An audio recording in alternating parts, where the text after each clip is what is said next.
Today on Between the Lines, a past guest of our program whose book changed the lives of many viewers, including mine. The best-selling author of The 48 Laws of Power and The Art of Seduction, Robert Greene. I'm Barry Kibrick. With his latest book, The 33 Strategies of War, Robert once again helps us gain mastery in the modern world. His newest book is a comprehensive guide to the subtle social games of everyday life, informed by the most ingenious and effective military principles. Get ready for all the psychological ammo you'll ever need to overcome patterns of failure and forever gain the upper hand in life.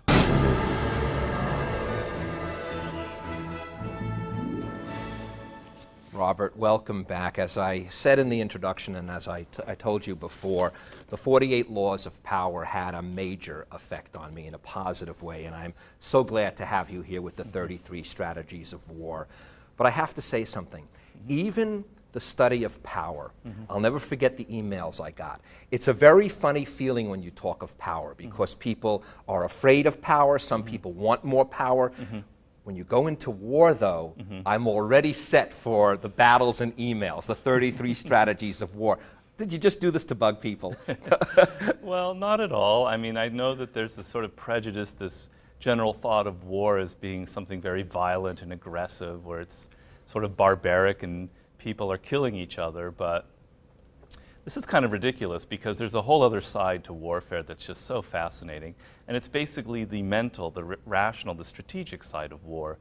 And essentially, if you study war at all, you understand quite simply that it's the mental part, the strategy, the thinking that goes behind it, that is much, much more important than the physical aspect of actually fighting.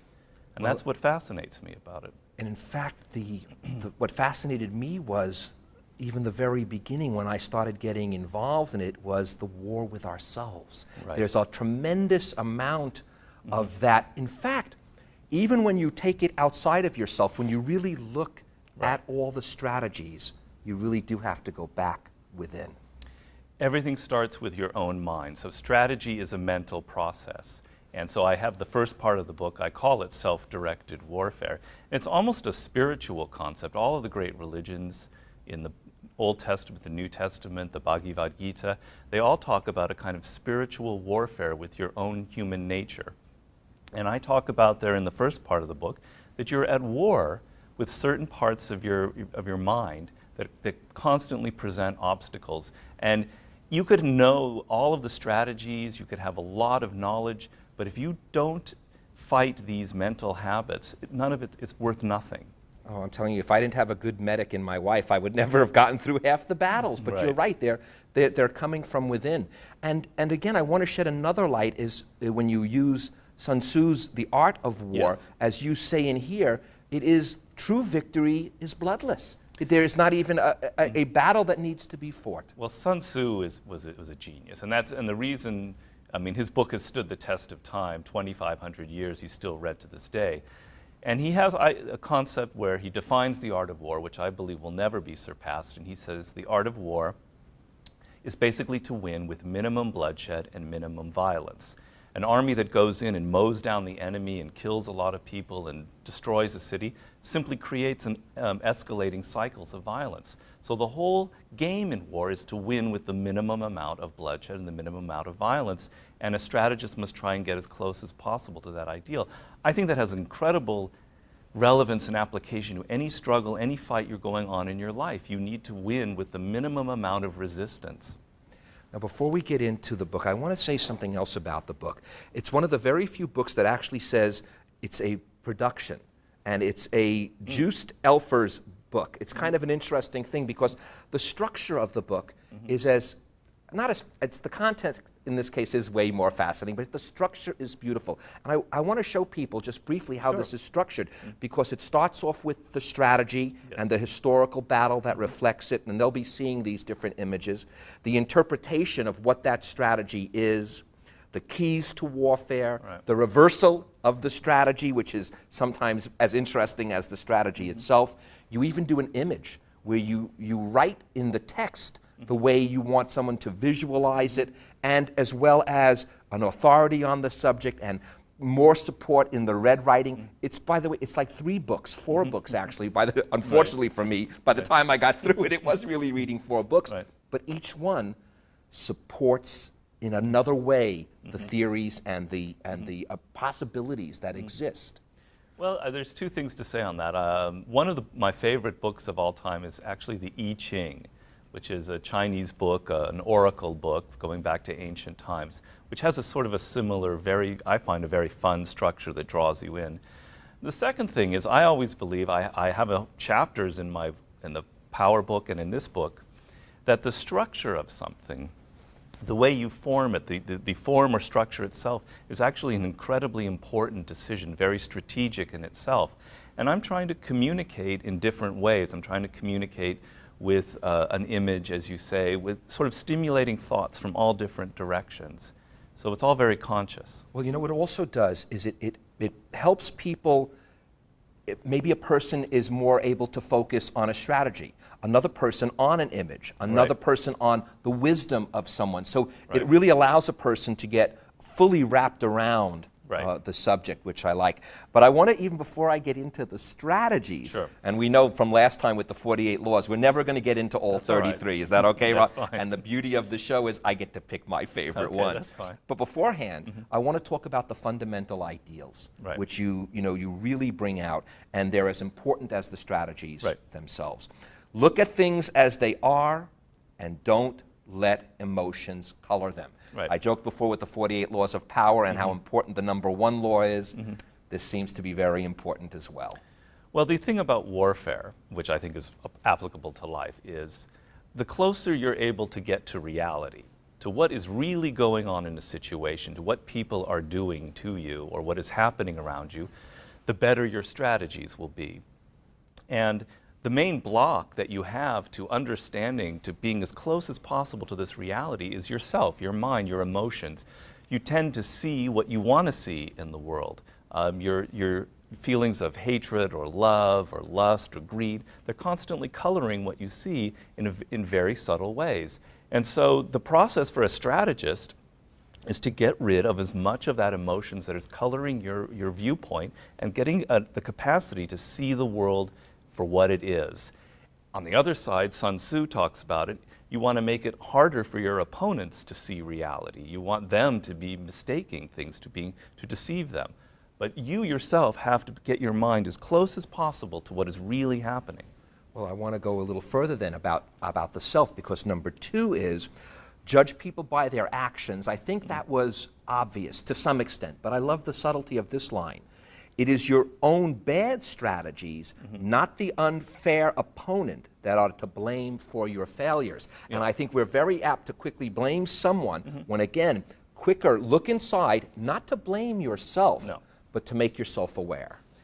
Yes, I mean, this is the liberating part of warfare. When it's a very brutal, ruthless arena, war, and when a general loses a war, nobody cares about his good intentions. All they care about are the results.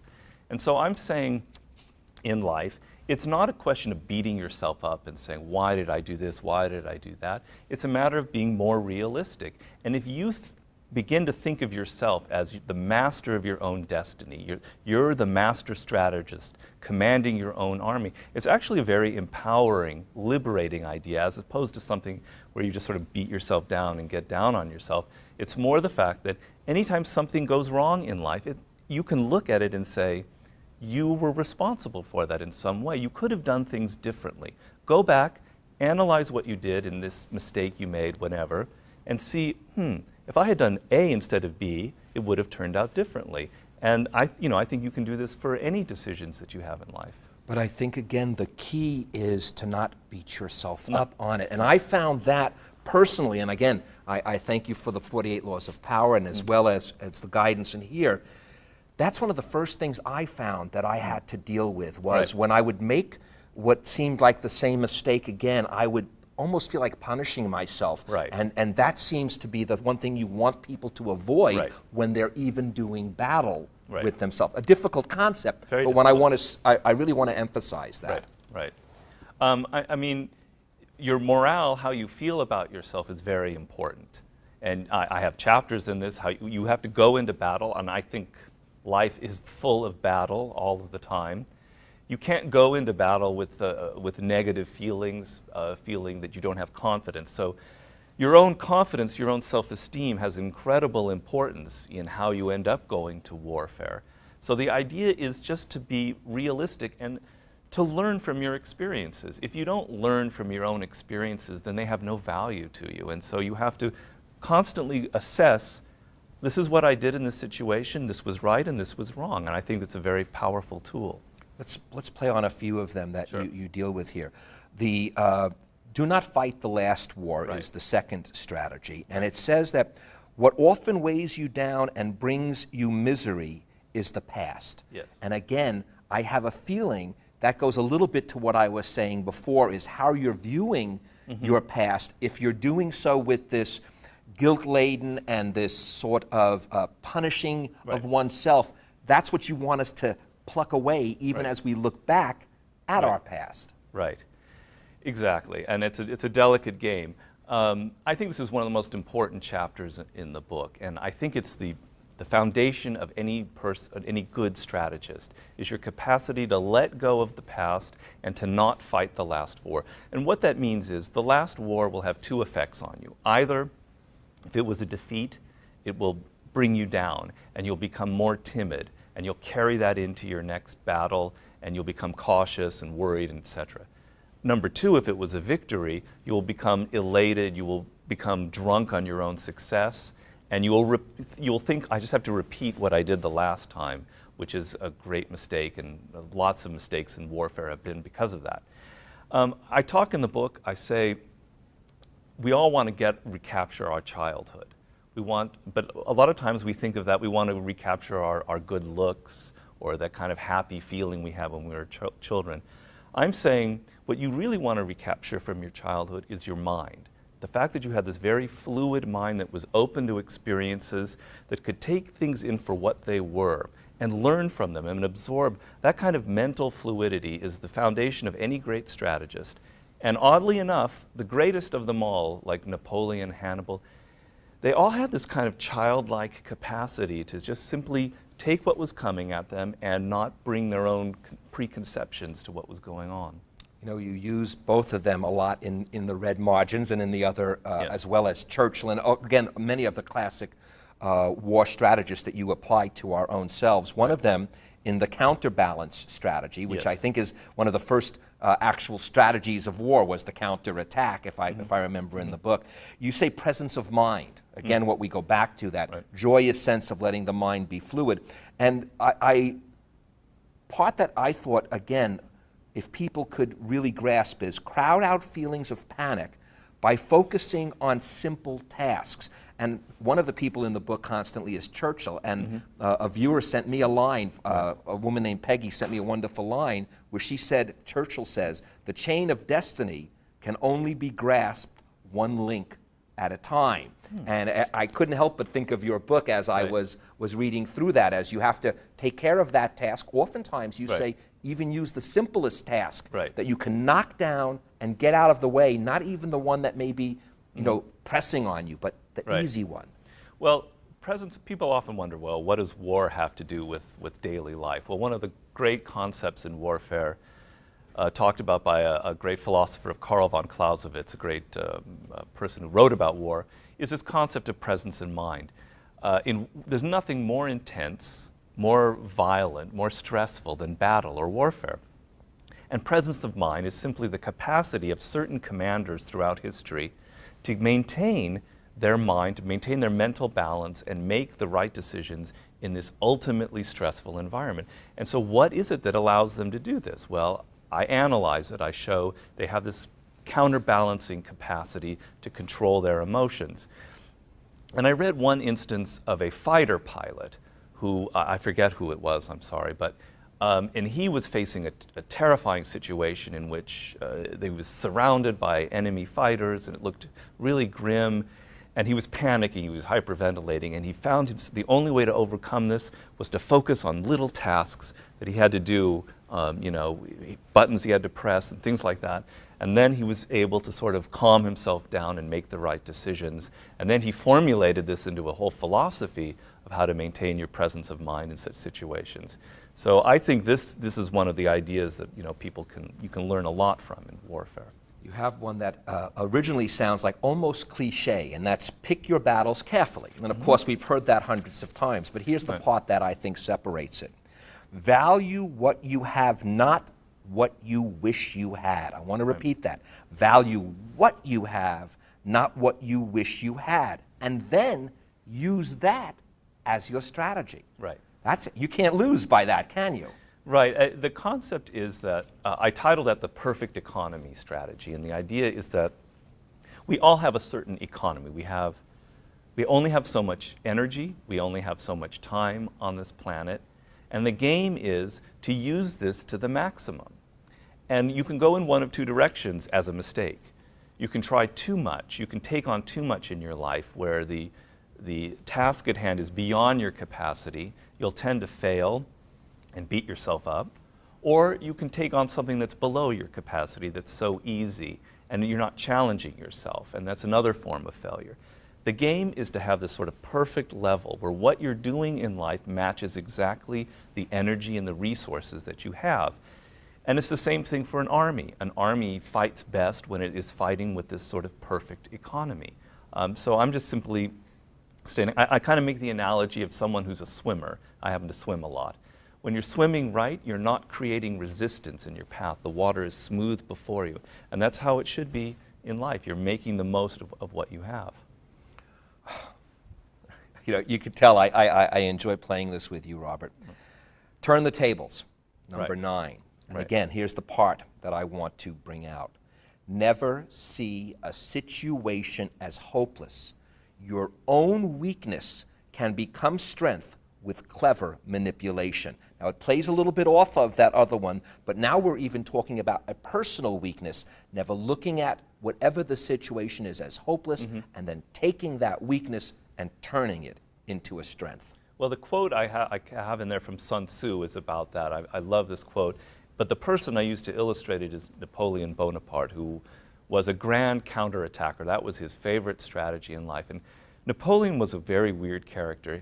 He actually loved bad situations. He almost had a way of putting himself deliberately in situations that were very adverse, where everything was against him, because his whole mind would rise to the occasion. And his philosophy was, anything negative, anything bad happening to you contains the seeds of a turnaround. You can turn it around into something positive. And you know, this could be the fact that your opponent in the battle is suddenly getting a little bit aggressive and carried away and arrogant. You can use their arrogance to turn it around.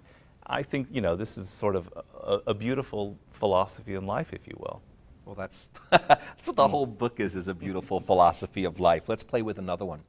And again, as I say, I think in the back of your mind, I know you're goofing on us sometimes, because I know you like to, you give us that little battle mentality, and then we see what is really here. And this one here, maneuver them into weakness.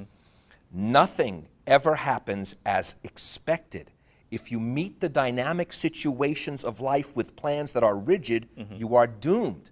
So keep it simple. And again, each one of these plays off of the other one. Yes, I mean, I mentioned earlier about reality and your mind coming closer to reality. Well, the main thing about reality is it's chaotic. You can't control it. There's the famous concept of the chaos of war. The chaos of war means nothing will happen how you think it will happen, according to what you imagine it. And so if your mind is rigid, if you come up with a plan that's just very linear and going, you going from A and B to C, and you just know this is where you're going to go, you're going to fail, because life or war will come up with things that you don't expect. Once again, the icon in that chapter was Napoleon. I use Napoleon a lot because he was a genius. But Napoleon's genius was in the planning stage. He was a master at organizing and planning. And what he did was, he looked at everything in the situation that was happening. He analyzed everything. He put it on these note cards, etc. If I did A, how will the enemy respond? If they respond with that, well, I'll do this, this, and this. And then out of all of this, he would create a plan that was very loose.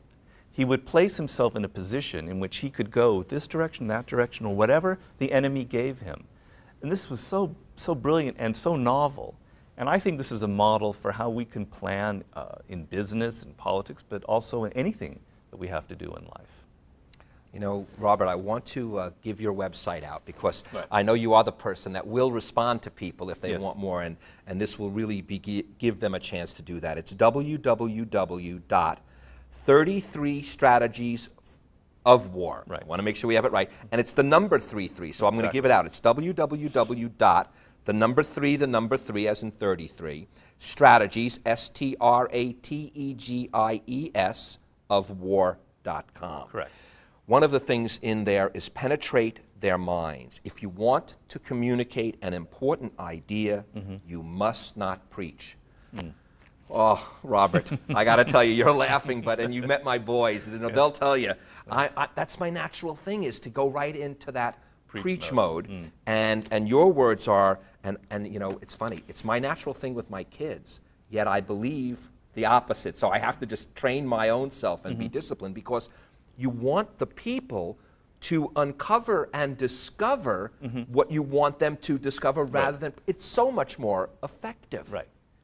You have to think of working with people from the inside out. You want to plant your ideas inside them, and so that when the idea takes seed inside their brain, they think that it was their own idea, but in fact it is you that have put it there. Then it becomes that, first of all, they're not resentful. They don't think, oh, this is some, you know, we all have a tendency when someone's preaching at us to nod our heads, say yes, yes, yes, but in fact we don't believe a word that they're saying. And it even has the effect of we're perverse and we want to believe the opposite. The game that you're trying to do is to put the idea in the other person's mind as if it's their own, and then it takes root, and then they have no resentment, and it's sort of the ultimate sort of form of control, if you will. I talk in the book of Machiavelli, who was a genius at that. The idea is the form of your communication is as important as what you say. Well, you know, as I spoke to you earlier, I said when I began following even the 48 laws of power, which one of them, by the way, hits on something similar to that. Yes.